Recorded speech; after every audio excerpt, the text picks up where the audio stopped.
It's an emotional time for all of us. I'm sorry, I'm tearing up thinking about this incredible routine.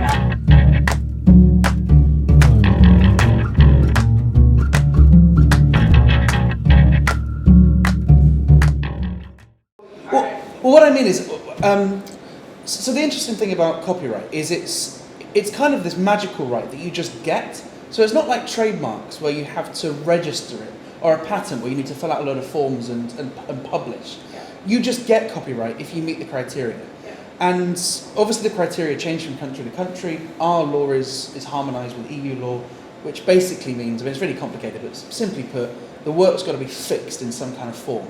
Yes. So if you publish a book, the book is the copyrighted work, right?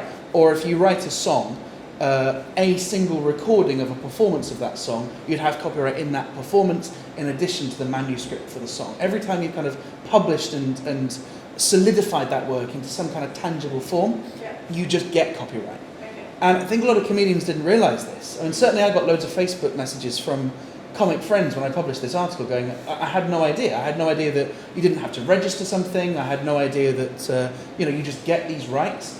And also the scope of the rights are really big as well, because if you own copyright, you not only get the right to control how it's reproduced, but you also get this bundle of moral rights as well. And what that means is you have the right to put your name on your work, you have the right to make sure that if someone uses your work, they're not using it in a derogatory way.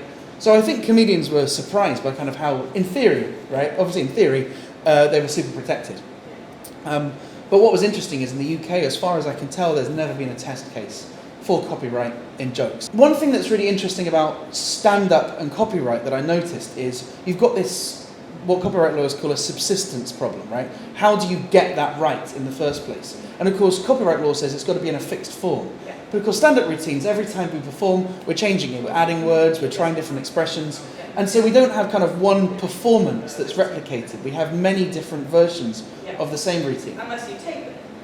Well, that's the thing. And every time you tape it, that you kind of get copyright in that performance. Yeah. And so something that comedians didn't realise was you've got to tape the performances. You only have copyright if you've got a video of you doing that routine that you own.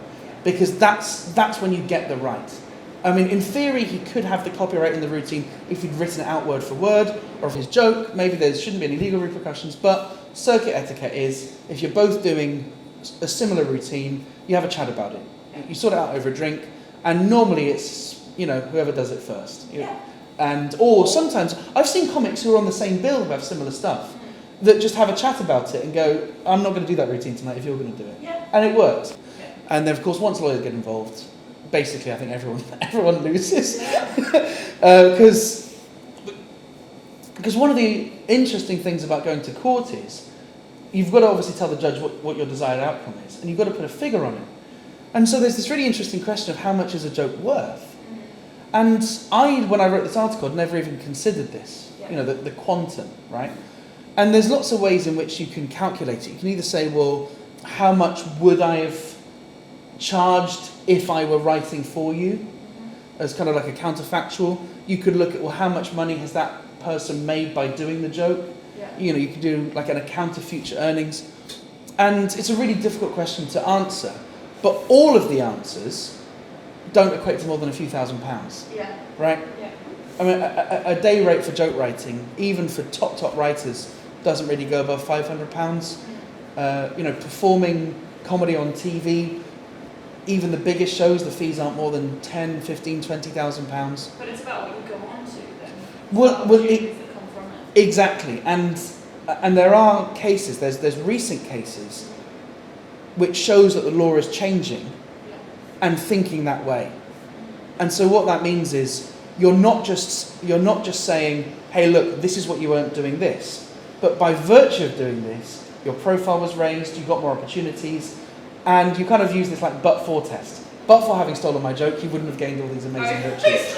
What's the but test? The but test. Do you actually want to go down this path? Because once you get lawyers involved, it's really hard to back out, because obviously I'm not a lawyer.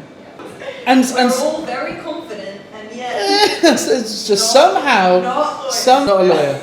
Although maybe if comedy doesn't work out, we could all start a law firm. and just deal with these cases. We could be judge and There's jury. going to be a market for them now, isn't there? I should, what do you know? I hope actually. What? I hope if Yeah, you're good. yeah. You hope. I hope if anything comes from this, is that comics do think twice before stealing material.